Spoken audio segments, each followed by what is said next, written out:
சுமை தாங்கியே இயேசு சுமக்கின்ற போது சுமைகளை நீ சுமந்திட வேண்டும். சுமை தாங்கியே இயேசு சுமக்கின்ற போது சுமைகளை நீ சுமந்திட வேண்டும்.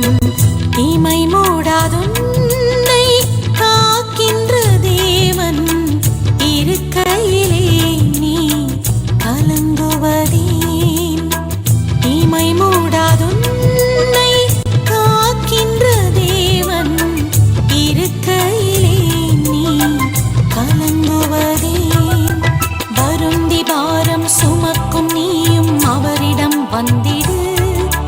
திருந்தி நீயும் இயேசுவிடம் உன்னை தந்திடு. ஓஹோ, வருந்தி பாரம் சுமக்கும் நீயும் அவரிடம் வந்திடு. திருந்தி நீயும் இயேசுவிடம் உன்னை தந்திடு. சுமை தாங்கி இயேசு சுமக்கின்ற போது சுமைகளை நீ சுமந்திட வேண்டும்.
அவமானங்கள், பாடுகள், கஷ்டங்கள், நஷ்டங்கள் அத்தனையும் அவர் தாமே சுமந்தார். அவர் சுமந்து கொண்டு அவர் சொல்லும்போது சொல்லுகிறார், அதாவது வசனம், மனோ ஒரு குழு, மனுஷன் அல்ல. பாருங்களேன், ஒரு கிரீச்சர்னு கூட அவர் சொல்லல. கல்வாரி சிலுவையில் அவர் கொண்டு போய் தொங்கப்படுகிறது, ஆணிகள் அடிக்கப்பட்டிருக்கிறது, முள்மூடிகள் சூட்டப்பட்டிருக்கிறது, அவரை என்ன ரத்தங்களெல்லாம் சிந்துகிறது, சிலுவையில தொங்குகிறார். சிலுவையில ஒரு மனிதனை தொங்க வைத்து ரோம் சாம்ராஜ்யம் எப்பொழுதுமே தண்டனை கொடுக்கும். எதுக்கு தெரியுமா? சிலுவையில ஒரு மனிதனை தொங்க விடும் பொழுது அந்த எங்கெங்க ஜாயிண்ட் இருக்கோ, கையில கால்கள்ல அத்தனை ஜாயிண்ட் இப்படி சேர்ந்து இருக்குல்ல, இந்த சேர்ந்து இருக்கிற ஜாயிண்ட் அப்படி தன்னால கலந்துருக்கும். நமக்கு லேசா சுளுக்கு பிடிச்சா கூட நமக்கு தாங்கல. ஆனா அவ்வளோ வெயிட் சிலுவையில் தொங்கும் போது கைகளில் இருக்கிற ஜாயிண்டுகள் எல்லாம் என்ன செய்யப்படுகிறது? இழுக்கப்படுகிறது. ஒவ்வொருவருடைய ஜாயிண்டுகளும் கலருமா. அவ்வளவு வேதனைகள், அவ்வளவு கொடூரமான வேதனைகளை அவர் செய்கிற போது தான் சொல்லுகிறார், நான் இப்பொழுது தேவகுமாரனாக இருந்தால் தேவனுடைய சகல வல்லமைகளும் எனக்கு கிடைத்திருக்குமே, நான் இந்த பாடுகளை சுமக்க முடியவில்லையே, என் கையின் எலும்புகளெல்லாம் கட்டுவிட்டு போகிறது, நான் என்ன செய்வேன் என்று சொல்லுகிற அந்த மனவேதனையில் தான் அவர் மனுஷ ரூபத்தில் இருக்கிறார், மனுஷகுமாரனாக இருக்கிறார். அவ்வளவு பாடுகளும் அவர்கள் சுமத்தப்பட்டது. இப்போது சிலுவையிலே தொங்கிக் கொண்டிருக்கும் பொழுது அவர் கத்துகிறார், நான் என்ன செய்வேன் தேவனே, என் தேவனே, ஏன் என்னை கைவிட்டீர்? 4வது வார்த்தை சிலுவையிலிருந்து அவர் பேசின 7 வார்த்தைகளிலே ஒன்று. அந்த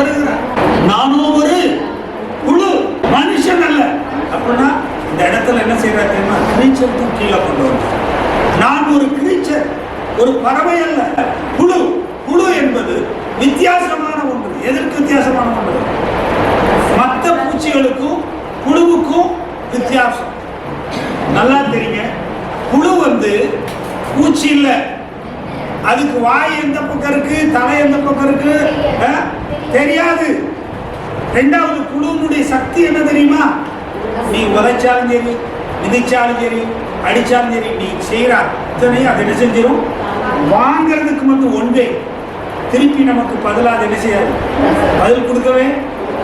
ஆனா தேனியை போய் தொட்டேன்னா என்ன செய்யும்? திருப்பி மூஞ்சில மூக்குல எல்லாம் காயப்படுத்தி போமா இல்லையா? அதுக்கு கூட எதிர்த்தடிக்கிற பவர் இருக்கு. அதனாலதான் சொன்னா, நான் ஒரு பூச்சி அல்ல, நான் ஒரு புழு. பூச்சி கூட பறக்கும், பூச்சி கூட எதிர்க்கும், ஆனா புழுவால் எதிர்க்க முடியாது. அப்படியானால் கல்வாரி சிலுவையில் அவர் தொங்கிக் கொண்டிருக்கும் பொழுது அவர் சொல்கிறார், நான் ஒரு புழு. ஆண்டவரே, காரணம் என்ன? நான் ஒரு புழு, என்னால் எதையுமே செய்ய முடியாது, நான் என்ன செய்வேன் என்று அந்த பாடுகளை அவர் என்ன செய்தார்? சகித்தார். புழுவானது எப்படி எந்த விதத்திலும் எதிர்த்து நிற்க முடியாது. அவ்வளத்தையும் தான் வாங்கிக் கொள்வதற்கு மட்டுமே புழுவுக்கு அதிகாரம். ஒரு புழு இன்னொரு புழுவை போய் சாப்பிடாது, ஒரு புழு இன்னொரு புழுவோட சண்டை போடாது. அதுபோல கிறிஸ்துவானவர் கல்வாரி சிலுவையில் இருக்கும் பொழுது, நான் பலனற்றவன், என்னால் எதையும் செய்ய முடியாது, என்னால் எதையும் சாதிக்க முடியாது. இதுதான் உங்களுடைய வாழ்க்கை. பாடுகள், நிந்தைகள், அவமானங்கள், கஷ்டங்களை நம்மை சூழ்ந்து கொள்ளும்போது சில நேரங்களிலே அவைகளை எதிர்த்து போராடக்கூடிய சக்தி, அவைகளை எதிர்த்து போராடக்கூடிய வல்லமை நமக்கு இல்லாமல் போகிறது. சகோதரனே, சகோதரியே, நாம் ஒரு புழுவை போல துடிக்கிறோம், ஒரு புழுவை போல இருக்கிறோம். இயேசு கிறிஸ்துவானவர் அப்படியாக புழுவை போல சகித்தார். என்னால் ஒன்றும் செய்ய முடியவில்லை ஆண்டவரே. அப்பொழுதுதான் அவர் என்ன செய்கிறார்? உடைய இரக்கத்திற்காக நான் என்ன செய்கிறேன்? 11ஆம் வசனம் சுவாசிங்க.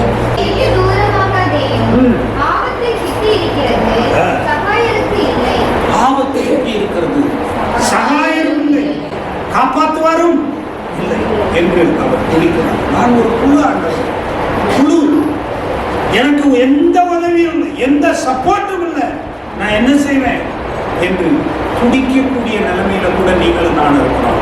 அதே போல இயேசு கிறிஸ்து பாடுகள் சொன்னார். அந்த கஷ்டங்களெல்லாம் அவர் ஏற்றுக்கொண்டு அவர் சொன்னார், உதவி செய்வார் ஒருவரும் இல்லை, என்னை விட்டு தூரமாக என்ன செய்ய வேண்டாம், போக வேண்டாம். அப்போ முதலாவது அவருடைய பாடுகளை நீங்கள் நன்றாய் கவனித்துக். இந்த உலகத்திலே இக்காலத்தின் பாடுகள் எல்லாம் இயேசு கிறிஸ்துவுடைய பாடுகளுக்கு ஒப்பிட்டு பார்த்தால் சமமாகாது. ஏனென்றால் நாம் இயேசுவை போல பெரிய பாடுகள் படுவதில்லை. நமக்கு ஏதாவது பாடுகள், கஷ்டங்கள் வருவோமானால் உடனே எதிர்த்தணும், உடனே சண்டைக்கு போவோம், உடனே ஆட்களை சேர்ப்போம். ஆனால் இயேசுவுக்கு எந்த உதவியும் இல்லை, அவருக்கு எந்த விதமான சப்போர்ட்டும் இல்லை. காரணம், பிதாவானவரும் அவர் என்ன செய்தாராம்? கைவிட்டார். என் தேவனே, என் தேவனே, ஏன் இல்லை? பிதாவானவர் கைவிட காரணம் என்ன? உலகத்தின் அத்தனை மனிதனுடைய பாவங்களையும் அவர் தமேல் ஏற்றுக்கொண்ட போது பாவம் அவரை மூடிக்கொண்டது. பாவத்தை பார்க்காத தேவனானவர், பிதாவானவர் கீழே கண்களை திறந்து பார்த்தால் பாவம் தெரிகிறது. ஆகவே அவர் தம்முகத்தை மறைக்கிறார். இப்பொழுது இயேசுவால் பிதாவை பார்க்க முடியவில்லை, பிதாவால் இயேசுவை பார்க்க முடியவில்லை. இவர்கள் இரண்டு பேருக்கும் பெரிய பாவ சுவர் என்ன செய்கிறது? தடையாக இருக்கிறது. அந்த பாவம் யாருடைய பாவம்? இந்த உலகத்திலே பிறந்த முற்பிதாக்களின், இப்பொழுது நிகழ்காலத்தில் இருக்கிற நம்முடைய எதிர்காலத்தின் சந்ததிகளின் பாவம். அவ்வளவையும் இயேசு கிறிஸ்து சுமந்த போதுதான் அந்த பாடுகளுக்கு மத்தியிலே அவர் பிதாவால் கைவிடப்பட்டார். அப்படி இருக்கிற போது இந்த பாடுகளோடு உங்களுடைய பாடுகளை ஒப்பிட்டு பார்ப்போமானால் இது வரும் மகிமைக்கு அவைகள் ஈக்குவல் ஆகாது என்பதை நீங்கள் புரிந்து கொள்ள வேண்டும். இந்த கிறிஸ்துவானவர் இவ்வளவு பெரிய பாடுகளை பட்டார். அதைத்தான் அந்த 24ஆம் வசனத்தை திருப்பி வாசிங்கள். உபத்திரவப்பட்டவனுடைய உபத்திரவத்தை எண்ணாமலும் அருவருக்காமலும்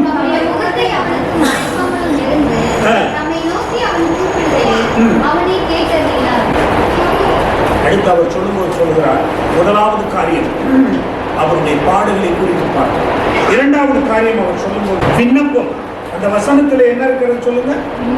அவர் தம்மை நோக்கி அவன் கூப்பிடவில்லை. இரண்டாவது காரியம் இந்த சங்கீதத்திலே பாடுகள் பட்டு கொண்டிருக்கிற கிறிஸ்துவின் பாடுகளின் மத்தியில் அந்த பாடுகளை ஜெயிப்பதற்கு அவர் யாரை பார்த்து கூப்பிட்டாரா? பிதாவை பார்த்து என்ன செய்கிறார்? கூப்பிடுகிறார். அப்படியானால் பாடுகளின் உபத்திரவங்களின் ஊடே நடக்கிற நீங்களும் நானும் நம்மிலும் மேன்மையான ஒருவருடைய சப்போர்ட்டை என்ன செய்யணும்? நோக்கி கூப்பிடணும். உனக்கு எதிர்த்தடிக்க பலம் இல்லை என்றால் நீ என்ன செய்வ? ஒரு பலமுள்ள மனுஷனை தனக்கு துணைக்கு என்ன செய்வ? கூப்பிடுவ. உனக்கு பொருளாதாரத்தால மீட்சி அடைய முடியலைன்னா வேற ஒரு பணக்காரன் ஒருத்தனிடத்துல உதவி எனக்கு தான் சொல்லி கேட்பேன். அதுபோல கிறிஸ்துவானவர் என்ன செய்கிறார்? அந்த பாடுகளிலிருந்து ஜெயிக்க முடியல, நான் ஒரு குழு, என்னால ஒண்ணுமே செய்ய முடியலைங்கிற ஒரு நிலைமைக்கு வரும் பொழுது அவர் யாரை நோக்கி விண்ணப்பம் பண்ணினார்? பிதாவை நோக்கி விண்ணப்பம் பண்ணுகிறார். அப்படியானால் இரண்டாவது காரியம், எந்த மனிதன் உபத்திரவத்தின் கூட கடந்து போகிறாயோ அந்த உபத்திரவத்திலிருந்து நீ வெற்றி அடைய வேண்டுமானா உனக்கு விண்ணப்பம் தேவை. விண்ணப்பம் என்றால் என்ன? ஜெபம் தேவை. ஜெபிக்கிறவன் தான் பாடுகளை என்ன செய்ய முடியும்? ஜெயிக்க முடியும். இந்த காலத்து பாடுகளை ஜெயிக்கணும்னா ஜெபம் வேணும். ஜெபம் ஒண்ணுதான். யாரிடத்தில் ஜெபிக்க வேண்டும்? அது ரொம்ப முக்கியம். யாரிடத்தில் ஜெபிச்சார் இயேசு? பிதாவினிடத்தில் கூப்பிட்டார். அப்படி கூப்பிடும்போது அவர் சொல்கிறார், என் தேவனே, நான் பகலிலே கூப்பிடுகிறேன், எனக்கு உத்தரவு கொடி, இரவிலே கூப்பிடுகிறேன், எனக்கு அமைதல் இல்லை. இஸ்ரவேலின் துதிகளுக்கு வாசமாயிருக்கிற தேவனே. யாரிடத்தில் அவர் கூப்பிட ஆரம்பிக்கிறார் சொல்லுங்க. இரவும் பகலும் அவர் கூப்பிட வேண்டியது நாம் பிதாவை நோக்கி. நாம் பிதாவினிடத்தில் ஜெபம். தட் மீன்ஸ் என்ன? ஜெபிக்கிற பிள்ளைகள். உங்கள் பாடுகள் எவ்வளவு இருந்தாலும் சரி, நீங்க ஜெபத்தினால் தான் என்ன செய்ய முடியும்? ஜெயம் பெற முடியும். கிறிஸ்துவின் மூலமாக நாம் ஜெபிக்கிற ஒவ்வொரு ஜெபத்திற்கும் வெற்றி உண்டு. ஹல்லேலூயா. அதை நிச்சயமா நீங்க நன்றா தெரிஞ்சுக்கணும். 27ஆம் அதிகாரம் 39 வாசிங்க 44 வரை. அந்த வழியாய் நடந்து போகிறவர்கள் தங்கள் தலைகளை துலுக்கி தேவாலயத்தை இடித்து 3 நாளைக்குள்ளே கட்டுகிறவனே, உன்னை நீயே ரட்சித்துக் கொள். கிறிஸ்துவானவருடைய பாடுகளை குறித்து இந்த அதிகாரத்துல பூரா நீங்க படிக்கலாம். அதுதான் சங்கீதத்துல எழுதியிருக்காங்க. 17-18 சங்கீதத்துல அவர்கள் என்னை நோக்கி பார்த்து கொண்டிருக்கிறார்கள். என் வஸ்திரங்களை தங்களுக்குள்ளே பங்கிட்டு என் உடையின் பேரில் சீட்டு போடுகிறார்கள். ஆனாலும் கர்த்தாவே, நீர் எனக்கு தூரமாகாதே. என் பலனே, எனக்கு சகாயம் பண்ண சீர்திருத்திக் கொள்ளும். என்ன பண்ண கேட்கிறார் சொல்லுங்க? சகாயம். இரக்கத்திற்காய் கெஞ்சுவது. ஜெபம் என்பது நம்முடைய பலத்தினால் நாம் ஜெயிக்க முடியாத போது நம்மிலும் பெரியவர்கள், பலசாலிகள் அல்லது நம்மளுக்கு உதவி செய்யக்கூடிய ஒருவரிடத்திலே நாம் கேட்பதுதான் ஜெபம். இந்த இடத்துல கிறிஸ்துவானவரால் நான் ஒரு குழு, என்னை எல்லாரும் சிலுவையில் அடிச்சுட்டாங்க, என்னால் ஒன்றும் செய்ய முடியாது அப்படிங்கிற ஒரு சூழ்நிலை வரும் பொழுது அவர் சொல்கிறார், ஆண்டவரே, இந்த பாத்திரம் என்னைக்கு நீங்க கொடுமானா நீங்கட்டும் சொல்லி பிதாவினிடத்துல கதறி அழுது ஜெபித்தது போல என்ன செய்யணுமா? நாமும் ஜெபிக்க வேண்டுமா? என் வஸ்திரங்களை கூட கடைசியா ஒரு மனிதனுக்கு வஸ்திரம் எது கொடுக்கப்பட்டு சொல்லுங்க?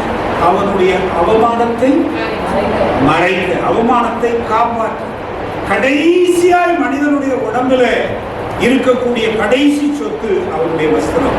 அந்த வஸ்திரத்தையும் புரிந்து கொண்டார்கள் என்றால் எவ்வளவு நிர்மாணப்படுத்தக்கூடிய நிலைமையிலே கிறிஸ்துவனுடைய நிலைமை. யாராவது இதை சகித்துக் கொள்வார்களா? மனிதர்கள் இன்னும் மனமற்றவர்களா இருக்கிறார். காரணம் என்ன? இந்த உலகமே நமக்கு ஒரு சாட்சி. காரணம் என்ன? மனிதனுடைய பாவத்தையும் அவமானத்தை நீக்க மனிதனால் செய்யாது. இயேசுக்கே அப்படிப்பட்ட ஒரு நிலைமை வந்தது. என் வஸ்திரத்தை அவர்கள் என்ன செய்தார்கள்? பங்கிட்டு கொண்டார். 18ஆம் வசனம். பங்கிட்டு என் உடையின் பேரில். தாவீது எவ்வளவு ஒரு வேகமா எழுதியிருக்காரு பாத்தீங்களா?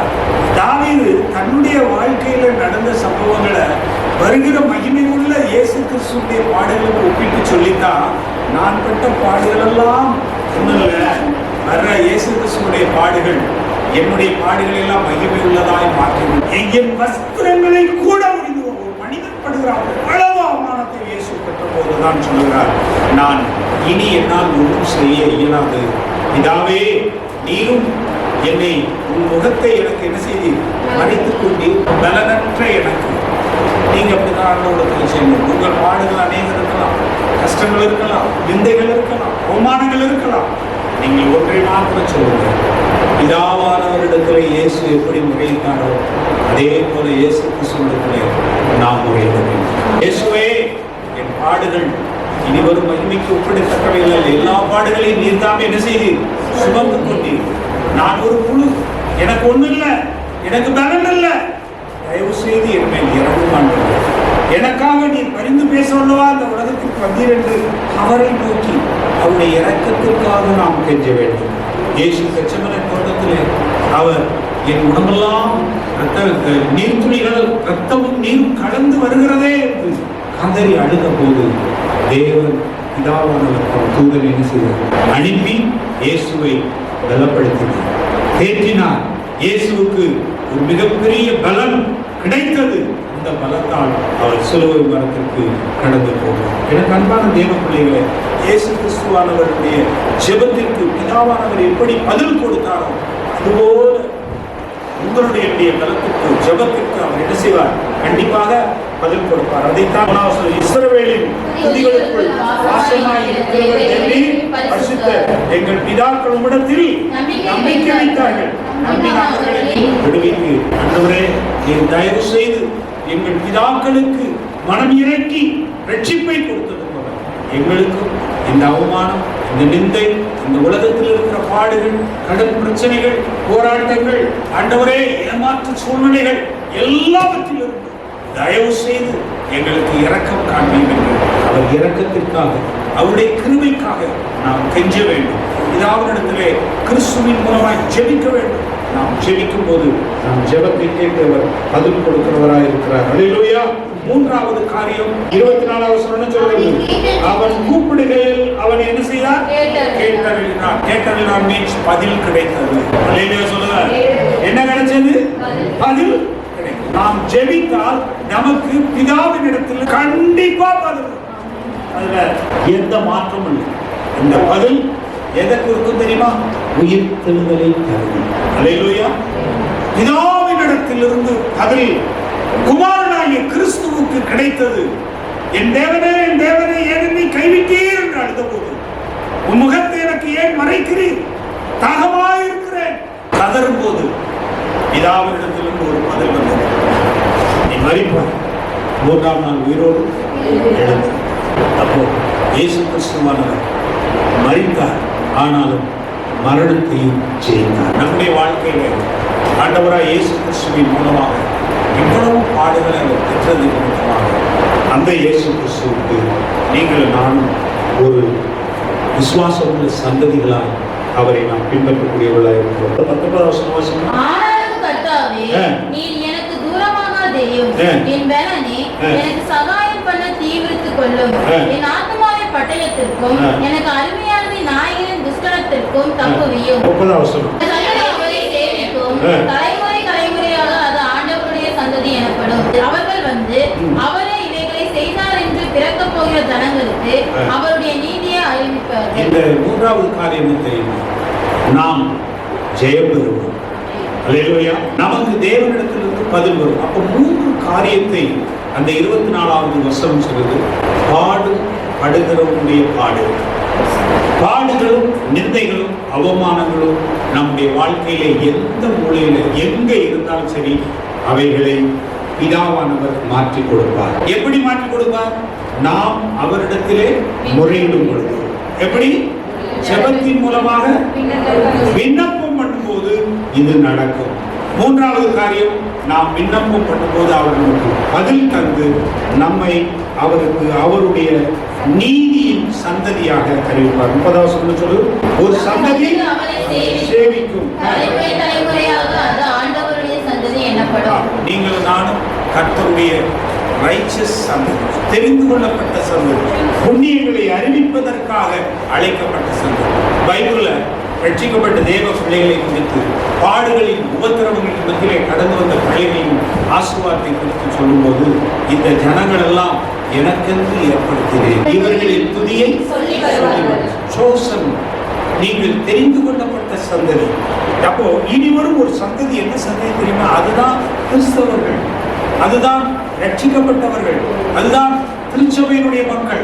நாம் தான் அந்த சந்ததி. நம்மை குறித்து பைபிள்ல என்னென்ன சந்ததி சொல்லுங்க? நீதிமான்களின் சந்ததி சொல்லுதா இல்லையா? விசுவாச மார்க்கத்தின் சந்ததி, பரிசுத்தவான்களின் சந்ததி, புண்ணியங்களை அறிவிக்கும் சந்ததி, ரைச்சஸ் ஜெனரேஷன், நீதியா இருக்கிற சந்ததி. இப்படி பலவிதமான பேர்கள் பைபிள்ல நமக்கு ஆண்டவர் கொடுத்திருக்கிறார். அதெல்லாம் நீங்க வாசித்து பார்க்கும்போது நிறைய கருத்து சொல்லியிருக்கிறார். நமக்கு ஆண்டவர் ஒரு பெரிய சந்ததியாக பைபிள்ல சொல்லப்பட்டது போல உங்களை என்னையும் அவர் பெரிய சந்ததியாக அவர் மாற்றியிருக்கிறார். கொஞ்சம் சந்தேகம் கிடையாது. ஆகவே ஒரு சந்ததி அவரை சேவிக்கும். அந்த சந்ததி நீங்களும் நானும். அல்லேலூயா. அந்த சந்ததி தான் நீங்களும் நானும். அப்போ கர்த்தர் அந்த சந்ததிகளை கொண்டு இனி வரும் சந்ததிகளுக்கு நம்மை கொண்டு என்ன செய்வாராம்? ஜனங்களுக்கு அவருடைய நீதியை. 31 வாசிங்க. அவர்கள் வந்து அவரே இவைகளை செய்தார் என்று பிறக்க போகிற ஜனங்களுக்கு என்ன செய்வாராம்? நீங்களும் நானும் யார் தெரியுமா? இன்னும் பிறக்க போற சந்ததிகளுக்கு இந்த கிறிஸ்து இயேசுடைய பாடுகளையும் நிந்தைகளையும் அவமானங்களையும் ஜெயத்தையும் வெற்றியையும் ரட்சிப்பையும் அவருடைய சுவிசேஷத்தையும் அறிவிக்கிற சந்ததி நீங்களும் நான். ஏனென்றால் ஆண்டவர் சொல்கிறார், அவர்கள் வந்து அவரே இவைகளை செய்தார். இயேசுவே இனி வரும் சந்ததிகளுக்கு தம் ஜீவனை பாடுகளை ஏற்றுக்கொண்டு தம் ஜீவன் என்ன செய்தார்? கொடுத்து ரட்சிப்பை கொடுத்தார் என்று இனி வரும் சந்ததிகளுக்கு பூரா சொல்ல வேண்டிய கடமை யாருக்கு இருக்கு? நமக்கு. இல்லையா? ஒளியின் இடத்துல இல்லையா? இருளில் இருக்கிற ஜனங்களுக்கு ஒளிய புண்ணியங்களையும் அறிவிக்கிற சந்ததி. யாருடைய புண்ணியங்களை? கிறிஸ்து இயேசுடைய புண்ணியங்களை அறிவிக்கிற சந்ததி. பீட்டர்ல ஒரு பேதுருவின் புத்தகத்துல நீங்க வாசித்து பார்க்கலாம். அப்போ வரும் சந்ததிகளுக்கு இயேசு கிறிஸ்து நல்ல ரட்சகர். இயேசு கிறிஸ்து நமக்காக பாடுபட்டார். இயேசு கிறிஸ்து ஒருவர்தான் நமக்குரிய ரட்சகர் என்று சொல்லி நீங்களோ உங்களை அந்தகாரத்தினின்று நம்முடைய ஆச்சரியமான ஒளியினிடத்திற்கு வரவழைத்தவருடைய புண்ணியங்களை அறிவிக்கும்படிக்கு தெரிந்து கொள்ளப்பட்ட சந்ததியாயும். நீங்களும் நானும் என்ன விசுவாசிகள் இல்ல, தெரிந்து கொள்ளப்பட்ட ஊழியம் செய்கிற சந்ததிகள். நம்ம இன்னும் விசுவாசிகளா இருந்தது கூட மனிதர்கள் பிள்ளைகளா சந்ததிகளா அடுத்த ஊழியத்தை செய்யக்கூடியவர்கள் என்ன செய்யணும்? இருக்கணும். ரொம்ப முக்கியம். ஆகவே இந்த நாட்களில் 3 பாயிண்ட்களை தாவீது சொல்லி கொடுக்கிறார். ஒன்று, நம்முடைய பாடுகள் இன்னும் வரும் மகிமைக்கு என்ன செய்யணும்? அப்போ இந்த பாடுகள் எல்லாம் சாதாரணமான சுஜிப்பி அப்படின்னு சொல்லி என்ன செய்யணும்? தீர்மானிக்கணும். கஷ்டம் வருதா நஷ்டம் வருதா? ஒரு வேளை இப்படி யோசித்துக்கோங்க. தலைவலி வருது, வந்த உடனே மாணவர்கள தலைவலி வந்திருக்கிற 1 மணி நேரம் இருப்பேன் கேட்குமா? பெர்மிஷன் கேட்குமா? யாருக்காவது கேட்குமா பெர்மிஷன்? கேட்காமலேயே வலி வரும். சரி, கேட்காம வந்துருச்சு, போகும்போதாவது சொல்ல போயிடும், சொல்லாம போயிடும். தலைவலி, வயிற்று வலி, கண்ணு வலி, பாடுகள், கடன் பிரச்சனை, போராட்டம் எப்படி சொல்லாம வீட்டுக்குள்ள வருதோ அது சொல்லாம என்ன செஞ்சிடும்? வீட்டை விட்டு. அதைத்தான் சொன்னார், இக்காலத்து பாடுகள் இனி வரும் மகிமைக்கு ஒப்படைக்கப்படுகிறது. இப்படி திருஷ்டாந்தமான வசனங்கள் சத்தியங்கள் நமக்கு இருக்கும் போது நம்ம பயப்படலாம். எதுக்கு பயப்படணும்? நீங்க சவால் விட பாடுகளை. உனக்கு நான் ஒன்று சொல்றேன், இயேசு கிறிஸ்து எனக்காக எவ்வளவோ பெரிய பாடலை செஞ்சார், பட்டுட்டார். இனி நீ எல்லாம் வந்தா சும்மா என்னை வந்து எட்டி பார்த்துக்கலாம் என்ன செய்யலாம்? போலாம். நிரந்தரமா என் வீட்டுக்குள்ள என்ன செய்ய முடியாது, இருக்கவே. கடன் பிரச்சனை இருக்கா? உடனே நீங்க பேசுங்க மனசாட்சியில, ஏய் கடன் பிரச்சனையே இயேசு எனக்காக கடன் கட்டி இருக்கார், உனக்கும் எனக்கும் சேர்ந்து என்ன செய்யும்? இந்த வரிய கட்டுன்னு சொன்னார். அப்போ உனக்கு மட்டும் கடனை கட்டல, அவருக்காகவும் என்ன செஞ்சிருக்காரு? கடன் கட்டியிருக்காரு. ஆகவே கடனே என் வீட்டுக்குள்ள இருக்க உனக்கு அதிகாரம் இல்ல. இந்த பூச்சாண்டி வேலையெல்லாம் என்ன செய்யாத, காட்டாதேன்னு சொல்லி நீ வாய் திறந்து பேசினாதான் பயப்படாம இருப்ப. கடன் பட்டா கலங்காதே, எதிர்த்து அடிங்க, அப்பதான் ஓடும். நீ பயந்து பயந்து ஓடுறிய, நடுங்குறிய, பயப்படாது. சொல்லாம வரும், சொல்லாம போகும். அதனால நான் பயப்படுறேன். புரியுதா? திடீர்னு பார்த்தா ஐஸ்வர்யவானா சந்தோஷமா இருக்கும், திடீர்னு பார்த்தா கடன் திறக்கலாம், அப்பயும் அதே சந்தோஷம். நீங்க நினைக்கிறோம் இந்த பொருளை வாங்கணும் அதனால கடன் அப்படி நினைச்சிட்டு போங்களேன். ஒரு பீரோ வாங்கணும், எப்படி வாங்கினீங்க பீரோ? இஎம்ஐயை போட்டு என்னத்தையாவது பத்திரத்தை எழுதி கொடுத்து கடனை வாங்கி உடனே வாங்கிட்டீங்க. நல்லது தானே, சந்தோஷம் தானே. வீட்டில் பொருள் வந்துருச்சுல, ஆனால் கடன் இருக்கே பாஸ்டர், கடை இருக்காம இருக்குமா? இருக்கும். நீங்க சொல்லணும் இஎம்ஐல வாங்கியிருக்க, சீக்கிரமா இயேசுவே இந்த கடன் பிரச்சனை எவ்வளவுக்குள்ள என்ன செய்யணும்? போகணும், பீரோல வித்துறக்கூடாது, வாங்கின பீரோல. அதே போல கடனை பத்தி பயப்பட திடமாய், அது ஒரு பாடு. ஆனால் கர்த்தர் அவைகளுக்காகவும் மறிக்கும். உபத்திரம், பாடு எல்லாம் நம்மளை விட்டு நீங்கி போயிடும். அதனாலதான் அவர் சொன்னார், காலத்தின் பாடுகள் வரும், மகிமைக்கு உட்படுத்தவே அது வரும், அது போகும். நானோ கிறிஸ்து இயேசுவினால் எல்லாவற்றையும் ஜெயம் கொள்ள எனக்கு அவர் என்ன செஞ்சிருக்கார்? அதிகாரம். நான் ஜெயம் கொள்ள இயேசு கிறிஸ்துவினால் எல்லாவற்றையும் பலப்படுத்துகிற இயேசுவினால் எல்லாவற்றையும் நாம் ஜெயம் கொள்ள விடுதலையோடு கர்த்தராகிய இயேசு கிறிஸ்துவுக்குள் நீங்கள் உங்களை திடப்படுத்துங்கள். இந்த நாள் பாடுகள் சீக்கிரமாய் மாறும்.